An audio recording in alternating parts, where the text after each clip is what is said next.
பல மணி நேரங்கள் பயணித்து நம் கிராமத்திற்கு வந்திருக்கும் தமிழ்நாட்டின் முக்கியமான எழுத்தாளர்கள் ஒருவரும் தமிழ்நாடு முற்போக்கு எழுத்தாளர் சங்கத்தின் தற்பொழுது மாநில துணைத் தலைவரும் ஏற்கனவே மாநில பொதுச் செயலாளருமாக செயல்பட்ட பேசப்படும் கதைகள் எழுதிய செயல்பாட்டு தோழர் அன்புமிக்க தோழர் ஆதவன் தீட்சணி அவர்கள் இன்றைய உரைக்காக இங்கே வருகை தந்திருக்கிறார். அவரை உரையாற்ற அன்போடு அழைத்துக் கொள்கிறேன். பொன்மனையில் நடந்து கொண்டிருக்கின்ற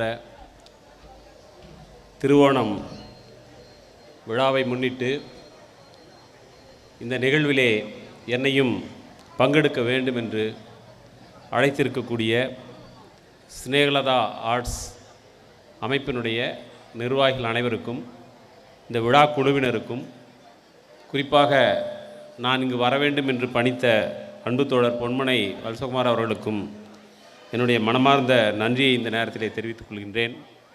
என்னுடைய சார்பிலும் நான் சார்ந்திருக்கக்கூடிய தமிழ்நாடு முற்போக்கு எழுத்தாளர் கலைஞர் சங்கத்தின் சார்பிலும் அனைவருக்கும் ஓணம் நல்வாழ்த்துக்களை இந்த நேரத்திலே தெரிவித்துக் கொள்கின்றேன். அருமை பெரியோர்களே, குழந்தைகளே, நம்முடைய குழந்தைகள் இந்த மேடையில் எந்த ஒரு பதட்டமும் இல்லாமல் மிக இயல்பாக தங்கள் வீட்டு பெரியவர்கள் முன்னால் பேசுவதைப் போல மிகுந்த தைரியத்தோடு வந்து எந்த விதமான மேடை பதற்றமும் இல்லாமல் தாங்கள் பேச வந்த விஷயத்தை பேசி சென்றிருக்கிறார்கள். நான் இந்த அழைப்பிதனுடைய உள்ளே இருக்கக்கூடிய பல்வேறு தலைப்புகளை பார்த்தேன். இந்த நாடு இன்றைக்கு எதிர்கொண்டிருக்கக்கூடிய பல்வேறு முக்கியமான தலைப்புகளிலே பேச்சு போட்டிகளெல்லாம் நடத்துவதற்காக அவர்கள் தலைப்புகளை அறிவித்திருக்கிறார்கள். அதிலே ஒரு தலைப்பு நாட்டின் அரசியல் சாசனம் கூறக்கூடிய விஷயங்கள் என்ன என்று ஒரு தலைப்பு.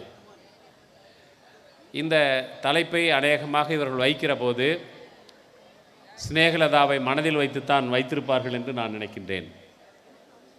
ஸ்னேகலதாவை பற்றி நான் கூடுதலாக எதுவும் சொல்ல வேண்டியிருக்காது. ஏற்கனவே நீங்கள் 52 ஆண்டுகளாக இந்த ஊரில் அவரை பற்றி பேசி கொண்டிருக்கிறீர்கள்.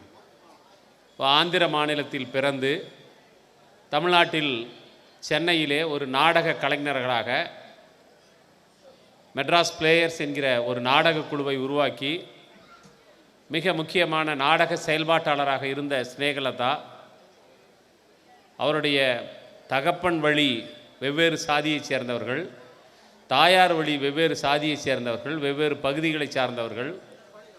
அவருடைய குடும்பம் என்பது சாதி மறுப்பு, மத மறுப்பு எல்லாம் கலந்த ஒரு குடும்பமாக அவருடைய குடும்பம் இருந்திருக்கிறது. அப்படியான ஒரு குடும்பத்தில் ஆந்திரத்தை பூர்வீகமாக கொண்ட ஸ்னேகலதா சென்னையிலே நாடக செயல்பாட்டாளராக அவருடைய கல்லூரி படிப்பு காலத்தின் போது இருந்தே அவர் செயல்பட்டு வந்திருக்கிறார். அதற்கு பிறகு அவர் தன்னுடைய செயல்பாடுகளுக்கு உகந்த இடம் என்று அவர் பெங்களூரிலே போய் தன்னுடைய வசிப்பிடத்தை மாற்றிக்கொள்கிறார். அங்கே இருந்த நேரத்தில் ஸ்னேகலதா ஒரு மிகப்பெரிய அரசியல் ஊழியராக, நாடக கலைஞராக, திரைப்பட கலைஞராக அவர் தன்னை வளர்த்தெடுத்து கொள்கிறார். யூஆர் அனந்தமூர்த்தி என்கிற கன்னட எழுத்தாளர், அவர் ஞானபீட விருது பெற்ற எழுத்தாளர். அவருடைய சம்ஸ்காரா என்கிற நாவல் திரைப்படமாக்கப்பட்ட போது, ஸ்னேகலதாவுடைய கணவரால் அந்த நாவல் திரைப்படமாக்கப்பட்ட போது, அந்த சம்ஸ்காரா என்கிற நாவலை திரைப்படமாக்குற போது அந்த படத்தினுடைய கதாநாயகியாக ஸ்னேகலதா நடித்திருக்கிறார். அதற்காக அது மிகப்பெரிய அளவில், உலக அளவில் பாராட்டை அவர் பெற்ற ஒரு அற்புதமான கலைஞர்.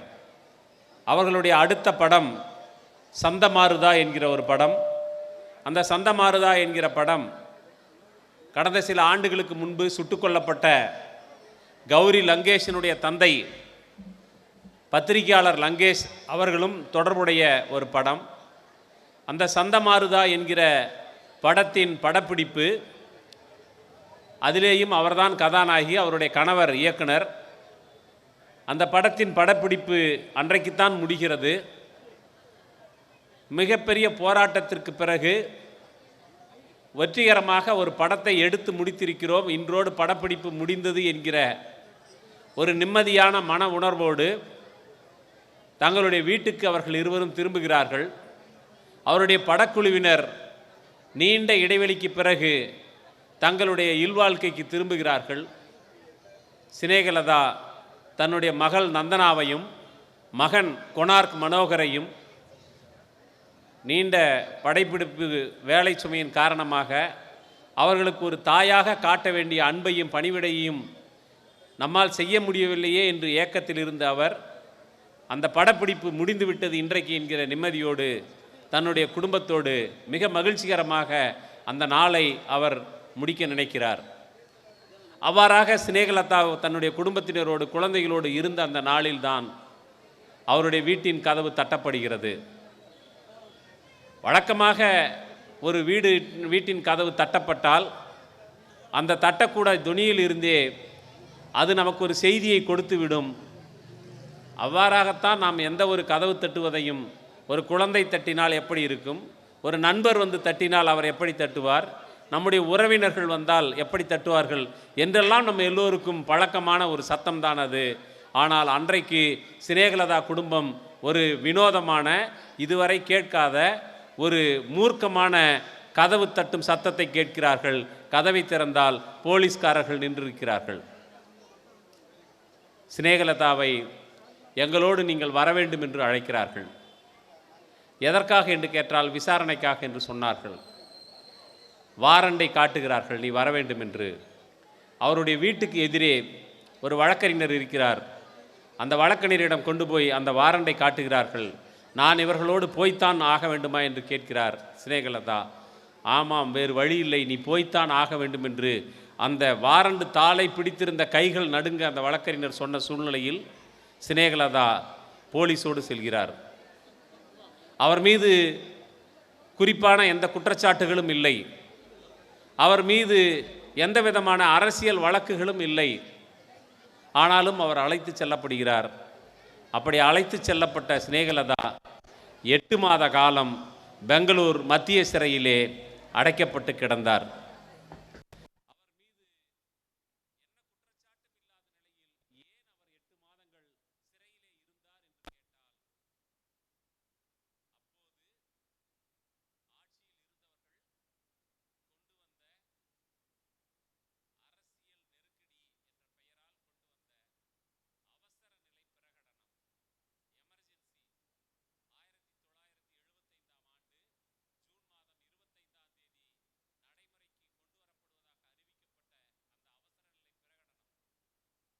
அந்த அவசர நிலை பிரகடனத்தின் காரணமாக மிசா என்கிற ஒரு சட்டம் அமலுக்கு வருகிறது. Maintenance of internal security act. இந்த மிசா என்கிற பெயரிலேயே சில நாட்களுக்கு முன்பு கேரளத்தில் நடந்த டிஒய்எஃப்ஐ மாநாட்டிலே ஒரு நாடகம் அரங்கேற்றப்பட்டது. அந்த மீசா என்கிற நாடகம் மிகப்பெரிய விவாதத்தை கிளப்பியிருக்கிறது. கேரளத்தினுடைய அனைத்து ஊடகங்களும் அந்த நாடகத்தில் வந்த ஒரு காட்சியை பற்றி பேசிக்கொண்டிருக்கிறார்கள். அது என்ன? அந்த நாடகத்திலே பங்கெடுத்த சினேகலதாவாக நடித்த ஒரு திரைக்கலைஞர் அரைகுறை ஆடைகளோடு மேடையிலே காட்சியளித்தார். அது இந்திய பண்பாட்டிற்கு உகந்தது அல்ல என்று அவர்கள் கூப்பாடு போடுகிறார்கள். ஆனால் சினேகலதாவின் சிறை வாழ்க்கையை அறிந்தவர்கள் அந்த அரைகுறை ஆடையாவது மேடையிலே இருந்ததே என்று நினைத்துக் கொள்வார்களே ஒழிய உண்மையில் அதைவிடவும் மோசமாக சித்திரவதை செய்யப்பட்டார் என்பதுதான் உண்மை. அதை பார்த்துத்தான் நீங்கள் சினேகலதாவின் வாழ்க்கை வரலாற்றை படிக்கிற போது அவர் எழுதிய சிறை குறிப்புகள் பிரிசன் டைரிஸ் என்ற பெயரிலே வந்திருக்கிறது. அதிலே ஒரு இடத்திலே சொல்லுகிறார்கள், என் உடல் அவமானங்களை சந்திக்கலாம், ஆனால் என் ஆன்மாவை, மனித ஆன்மாவை நீண்ட காலத்திற்கு நீங்கள் அடக்கி வைக்க முடியாது என்று சொன்னார். அதற்கு மேலும் அவர் ஒரு வார்த்தை சொல்லுகிறார், இந்த தேவையற்ற தொல்லைகளால் நீங்கள் என்ன சாதிக்கிறீர்கள்? இது உங்கள் கௌரவத்தை குறைக்கிறது, அவ்வளவுதான். இந்த ஆழ்ந்த மௌனம் சம்பந்தப்பட்ட விஷயத்தை வேறொன்றும் இல்லை என்று சினேகலதா சொல்லுகிறார். சிறைக்கு அழைத்து வரப்படக்கூடிய ஒரு பெண் உடனடியாக ஆடைகள் களையப்பட்டு முழு நிர்வாணமாக சோதிக்கப்படுகிறாள். ஒரு பெண்ணை தண்டனையின்றி அழைத்து வந்த பிறகு அவளை நிர்வாணப்படுத்துவது என்பது மிகப்பெரிய தண்டனை, அவமானம். ஒரு பிரச்சனைக்கு 2 தண்டனைகளா என்கிற கேள்வியையும் அவர் சேர்த்து எழுப்புகிறார். அவ்வாறாக சினேகலதா ஏன் சித்திரவதை செய்யப்பட்டார் என்றால், இங்கே சொல்லப்பட்ட நம்முடைய குழந்தைகள் பேசிய அல்லது குழந்தைகளுக்கு கொடுக்கப்பட்ட அரசியல் சாசனத்தின் அடிப்படை என்ன என்று கேள்வி எழுப்பிய அந்த விஷயங்களைத்தான் சினேகலதா தன்னுடைய வாழ்நாளில் மேற்கொண்டார். அவர் நினைத்திருந்தால் கன்னட திரையுலகத்தின் மிகப்பெரிய ஆளுமையாக தன்னை நிலைநிறுத்தி கொண்டு கோடிகளில் சம்பாதித்து கொண்டு நிம்மதியான சொகுசான ஒரு வாழ்க்கையை நடத்தி கொண்டிருக்கலாம். ஆனால் அவர் படிக்கும் காலத்திலிருந்தே சுதந்திரபுரம், அவர் 1932 பிறந்துட்டாங்க.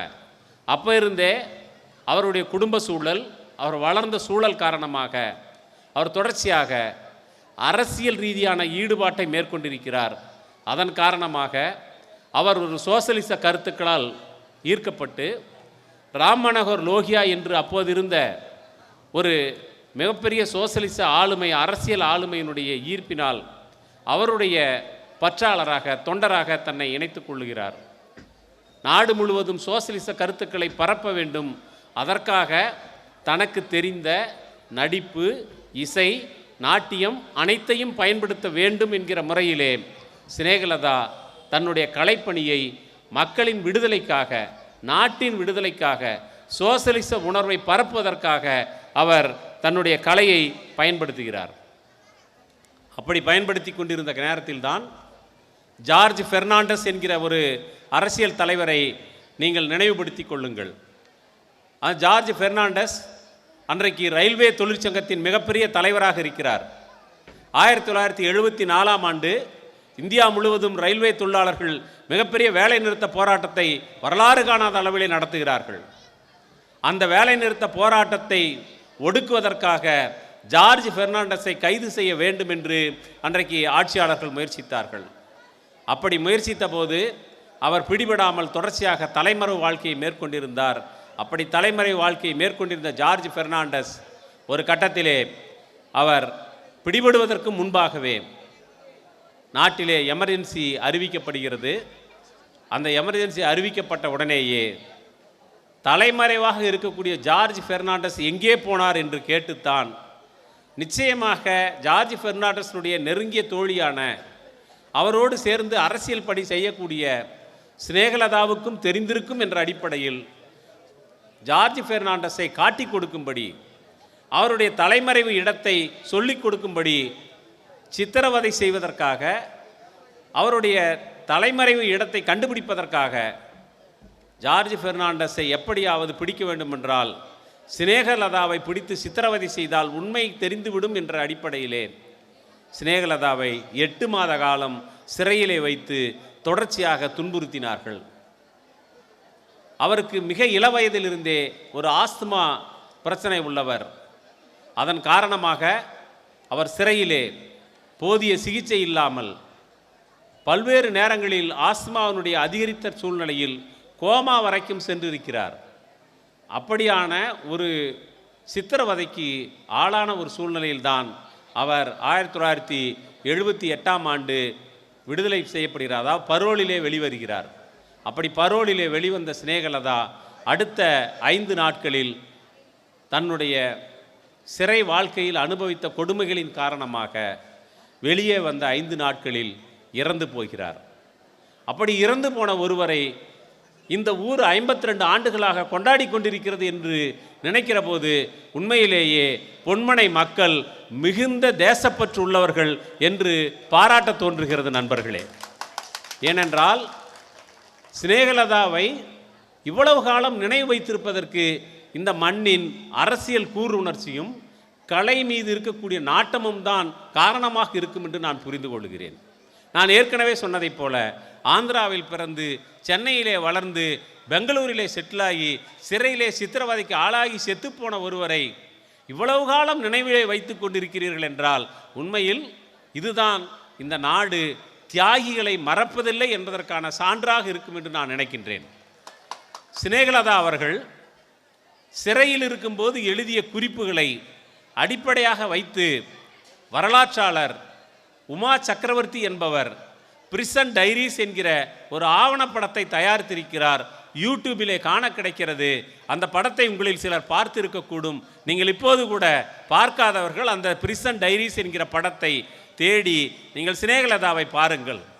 அந்த முகத்தை ஒரு முறை நீங்கள் பார்த்து விட்டீர்கள் என்றால் உங்களுடைய கடைசி காலம் வரை அவருடைய முகம் உங்கள் நினைவிலிருந்து அகலாது.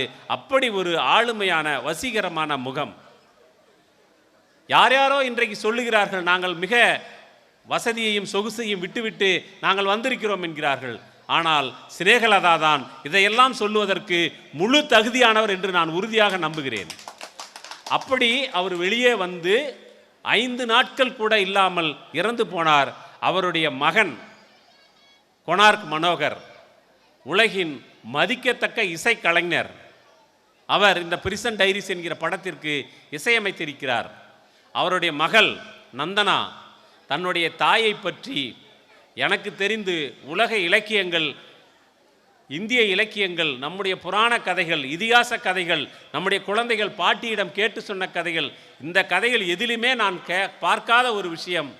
ஒரு மகள் தன் தாயை பற்றி இவ்வளவு அன்போடு, இவ்வளவு மரியாதையோடு, இவ்வளவு பெருமிதத்தோடு பேச முடியுமா என்று நான் நினைத்து வியக்கக்கூடிய அளவிற்கு நந்தனா தன்னுடைய தாயை பற்றி எழுதியிருக்கக்கூடிய நினைவு குறிப்பிலே பதிவு செய்கிறார்.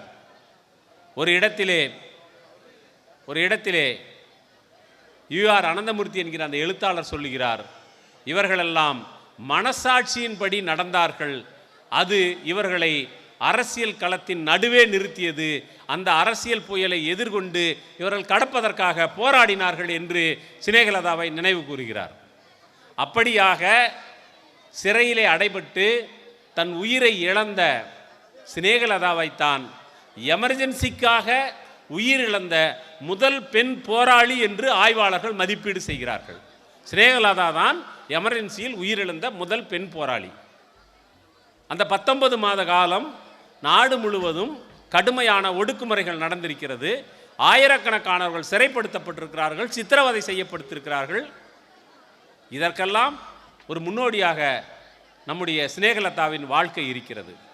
சினேகலதாவை இவ்வாறு நாம் ஆண்டுதோறும் ஒரு நாளில் கொண்டாடுவதோடு நம்முடைய கடமை முடிந்து விடுகிறதா என்கிற கேள்வியை நீங்கள் தயவு செய்து எழுப்பிக் கொள்ள வேண்டும்.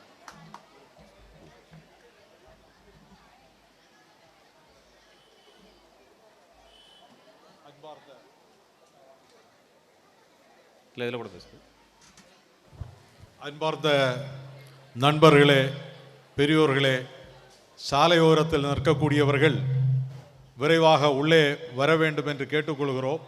இன்னும் சில நிமிடங்களில் மாவட்ட காவல்துறை கண்காணிப்பாளர் அவர்கள் உள்ளே வர இருக்கிறார். ஆகவே அனைவரும் இந்த மைதானத்திற்குள்ளாலே வர வேண்டும் என்றும் பாதை அமைத்து நிற்க வேண்டும் என்றும் அன்போடு கேட்டுக்கொள்கிறோம்.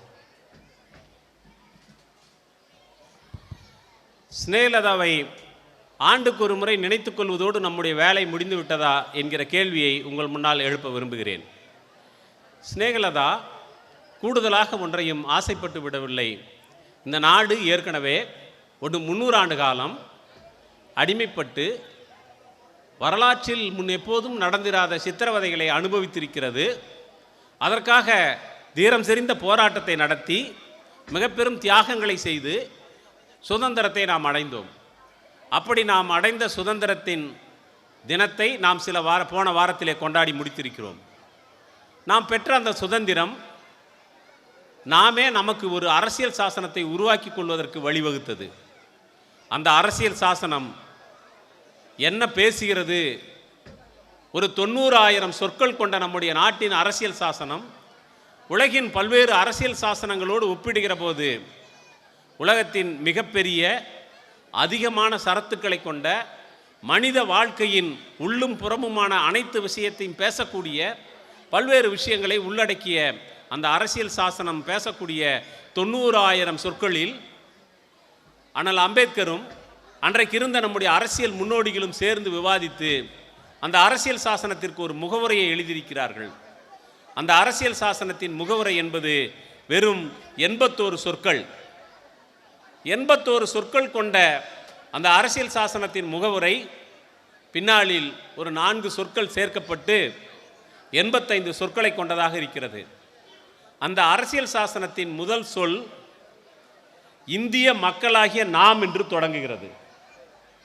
இந்தியா என்றால் திட்டவட்டமான ஒரு எல்லைகளை கொண்ட அரசியல் ரீதியான ஒரு நிலப்பரப்பை குறிக்கக்கூடிய ஒரு சொல் இந்தியர்களாகிய நாம். அப்படி என்றால் திட்டவட்டமான எல்லைக்குள் வசிக்கக்கூடிய நாம் என்று பொருள். அது அகண்ட பாரதத்தை குறிக்கவில்லை. இந்தியா என்கிற திட்டவட்டமான நவீன இந்திய நிலப்பரப்பை குறிக்கிறது.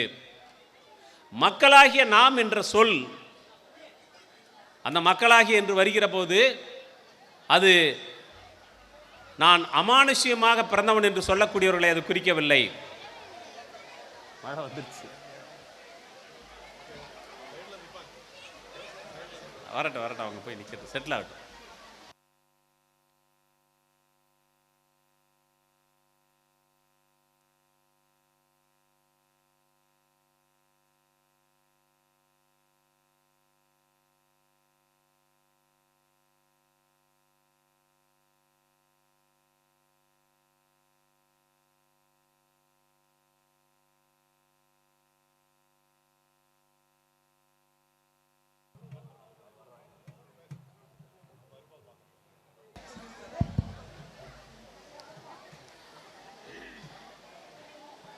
மக்களாகிய நாம் என்று சொல்லுகிற போது அது வாழும் கடவுள்களையோ அல்லது கடவுள் அவதாரங்களையோ அவதார புருஷர்களையோ அல்லது நான் மனித பிறவி அல்ல, இயல்பான மனித பிறவியாக நான் பிறந்தவன் அல்ல என்று சொல்கிறவர்களையோ அது குறிக்கவில்லை.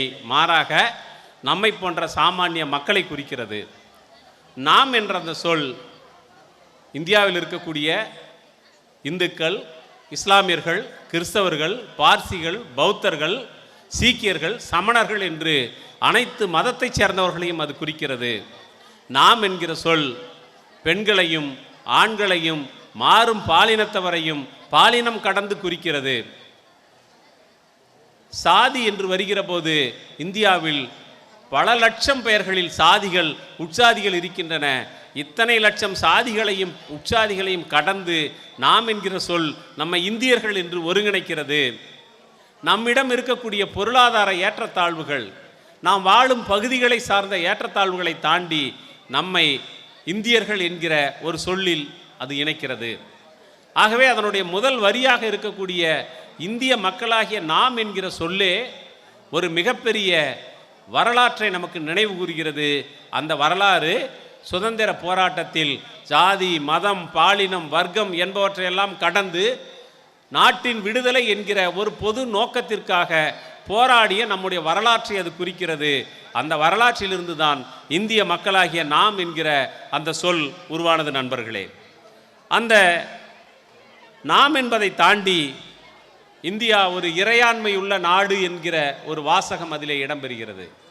அந்த இறையாண்மை என்பது நம்முடைய நாடு சம்பந்தப்பட்ட சட்டம், நம்முடைய நாட்டு மக்களினுடைய நலன், நாட்டின் வளர்ச்சி, இவை அனைத்தையுமே நாமே தீர்மானிக்கக்கூடிய ஒரு உரிமையை பற்றி அது பேசுகிறது. இந்திய மக்களுக்கு அரசியல் ரீதியான விடுதலை கிடைத்திருக்கிறது. அதே நேரத்தில் சமூக ரீதியான விடுதலை, பொருளாதார ரீதியான விடுதலை. ஏனென்றால் சமூக ரீதியான விடுதலை என்று வருகிற போது நம்மிடம் பாலின ரீதியான பாகுபாடு இருக்கிறது, சாதி ரீதியான பாகுபாடு இருக்கிறது. இந்த பாகுபாடுகள் எல்லாம் மனிதர்களை சமமற்றவர்களாக கருதுகிறது. ஒருவரை விட ஒருவர் உயர்ந்தவர் என்றோ தாழ்ந்தவர் என்றோ கருதுகிறது. அப்படியான சூழ்நிலையில் அல்லாமல் சமத்துவத்தை நிலைநிறுத்தக்கூடிய ஒரு சமூக விடுதலையை பற்றி அரசியல் சாசனம் பேசுகிறது.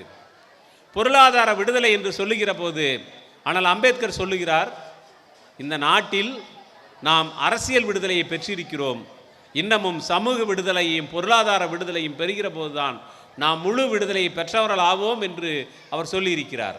அப்போ இந்த விடுதலையெல்லாம் நமக்கு உணர்த்தக்கூடிய உண்மைகளை நிலைநாட்டுவதற்காகத்தான் இந்த நாட்டின் அரசியல் சாசனத்தின்படி ஆட்சி நடத்த வேண்டும் என்று தான் நாம் ஆட்சியாளர்களிடம் ஒப்படைக்கிறோம். நம்மை ஆளக்கூடியவர்கள் எந்த கட்சியை வேண்டுமானாலும் சேர்ந்தவர்களாக இருக்கலாம். ஆனால் அவர்களுடைய வேலை அவர்கள் நினைப்பதையெல்லாம் செய்து கொண்டிருப்பதற்காக அல்ல, மாறாக நம்முடைய நாட்டின் அரசியல் சாசனம் எதை சொல்லுகிறதோ அதைத்தான் அவர்கள் செய்ய வேண்டும். அதை செய்வதற்காகத்தான் நாம் நம்முடைய வாக்குகளை அளித்து அவர்களிடம் அதிகாரத்தை ஒப்படைக்கிறோம். அப்போ ஆட்சியாளர்களுடைய பொறுப்பு தங்களுடைய இஷ்டத்திற்கு செய்வதல்ல, மாறாக இந்த நாட்டின் அரசியல் சாசனம் சொல்லக்கூடிய பொருளாதார விடுதலை, சமூக விடுதலை, அரசியல் விடுதலை இவை அனைத்தையும் குடிமக்களுக்கு உறுதிப்படுத்துவதற்காகத்தான் அவர்களிடம் அரசு ஒப்படைக்கப்படுகிறது. அதை போலவே நம் நாட்டின் ஒவ்வொரு குடிமக்களும் சுதந்திரமாக சிந்திக்கவும், சுதந்திரமாக சிந்தித்ததன் அடிப்படையிலே உருவாகக்கூடிய கருத்தை நம்புவதற்கும், நம்பிய கருத்தை பரப்புவதற்கும், சங்கம் சேருவதற்கும், கட்சி சேருவதற்கும், அரசியல் பேசுவதற்கும், கருத்து வெளிப்பாட்டு சுதந்திரம் என்கிற ஒன்றை நம்முடைய அரசியல் சாசனம் நமக்கு வழங்கியிருக்கிறது. நம் நாடு அதை உயர்த்தி பிடித்திருக்கிறது. அந்த கருத்து வெளிப்பாட்டு சுதந்திரத்தின் அடிப்படையில் தான் சினேகலதா தன்னுடைய ஆயுள் முழுவதும் செயல்பட்டிருக்கிறார் என்பதை நாம் நினைவிலே கொள்ள வேண்டியிருக்கிறது.